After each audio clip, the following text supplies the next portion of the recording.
जय भोलेनाथ, जय श्री राम। नमस्कार दोस्तों, स्वागत है आपका मेरे चैनल शिवदीप वॉइस में। आज हम आपको हरतालिका तीज व्रत कथा श्रवण कराएंगे। हरतालिका तीज का व्रत माता पार्वती ने भगवान शिव को पति रूप में पाने के लिए किया था। हरतालिका तीज व्रत की कथा खुद भगवान शिव ने माता पार्वती को सुनाई। हरतालिका तीज का व्रत रखने वाली महिलाओं को इस कथा का पाठ जरूर करना चाहिए। तो चलिए वीडियो को शुरू करते हैं, लेकिन उससे पहले अगर आप मेरे चैनल में नए हैं तो मेरे चैनल शिवदीप वॉइस को सब्सक्राइब करना ना भूलें। वीडियो अच्छी लगी तो लाइक करें, शेयर करें और कमेंट में जय भोलेनाथ लिखें।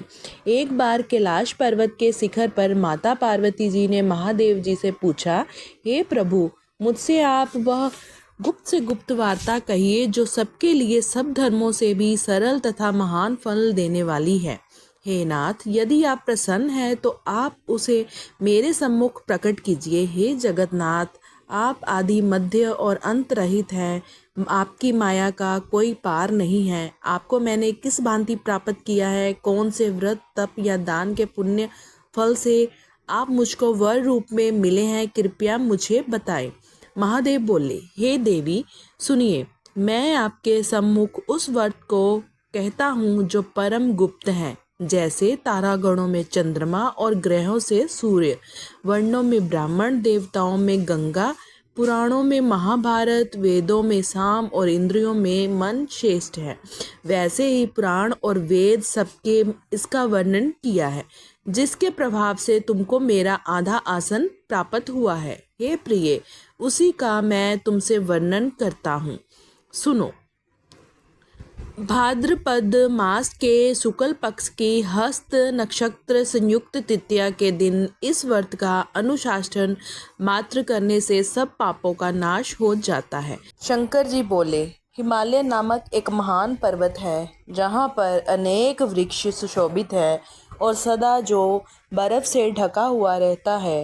हे पार्वती जी, तुमने बचपन में उसी स्थान पर परम तप किया था और 12 वर्ष तक के महीने में जल में रहकर तथा वैशाख मास में अग्नि में प्रवेश करके तप किया था। श्रावण के महीने में बाहर खुले मास की हस्त नक्षत्र युक्त तृतीया के दिन तुमने मेरा विधि विधान से पूजन किया था। रात्रि को गीत गाते हुए जागरण किया। तुम्हारे उस महाव्रत के प्रभाव से मेरा आसन डोलने लगा। मैं उसी स्थान पर पहुंचा जहां तुम और तुम्हारी सखी दोनों थी। मैंने आकर तुमसे कहा, हे देवी, मैं तुमसे प्रसन्न हूँ, मांगो तुम मुझे क्या वरदान मांगना चाहती हो। तब तुमने कहा, हे देव, यदि आप मुझसे प्रसन्न हैं तो आप मुझे ये वर दें कि आप मुझे स्वीकार करते हैं। मैं आपकी पत्नी बनना चाहती हूँ। मैं तथास्तु ऐसा कहकर कैलाश पर्वत को चला गया और तुमने प्रभात होते ही मेरे उस बालू की प्रतिमा को नदी में विसर्जित कर दिया। हे देवी, तुमने वहाँ अपनी सखी सहित व्रत का प्रयाण किया। इतने में तुम्हारे पिता हिमावन भी तुम्हें ढूंढते ढूंढते उसी घने वन में आ पहुँचे। उस समय उन्होंने नदी के तट पर 2 कन्याओं को देखा तो वे तुम्हारे पास आ गए और तुम्हें हृदय से लगाकर रोने लगे और बोले, बेटी, तुम इस सिंह युक्त घने जंगल में क्यों चली आई? तब तुमने कहा, हे पिता, मैंने पहले ही अपना शरीर शंकर जी को समर्पित कर दिया था, लेकिन आपने इसके विपरीत कार्य किया, इसीलिए मैं वन में चली आई। ऐसा सुनकर हिमाचल ने तुमसे कहा कि मैं तुम्हारी इच्छा के विरुद्ध यहाँ कार्य नहीं करूँगा।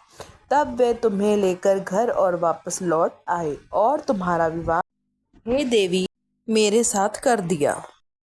इस व्रत को विधि पूर्वक करें और रात को जागरण करें। नारियल, सुपारी, जवारी, नींबू, लौंग, अनार आदि फलों को लेकर एकत्रित करें और धूप दीप आदि से पूजा करें और कहें, हे कल्याण स्वरूप शिव, हे मंगल रूप शिव, हे मंगल रूप महेश्वरी, हे शिवे, सब कामनाओं को देने वाली देवी, कल्याण रूप तुम्हें नमस्कार है। कल्याण स्वरूप माता पार्वती, हम तुम्हें नमस्कार करते हैं। भगवान शंकर जी को सदैव नमस्कार करते हैं। हे ब्रह्म रूपिणी, जगत का पालन करने वाली माँ, आपको नमस्कार है। हे माता पार्वती, आप मेरे ऊपर प्रसन्न होकर मुझे सुख सौभाग्य प्रदान कीजिए, मेरी रक्षा कीजिए, मेरे दुखों का नाश कीजिए। इस प्रकार के शब्दों द्वारा उमा सहित शंकर जी का पूजन करें। विधि पूर्वक कथा सुनकर गौ, वस्त्र, आभूषण, ओम आदि ब्राह्मणों को दान करें। इस प्रकार से व्रत करने वाले के सब पाप नष्ट हो जाते हैं। जय भोलेनाथ।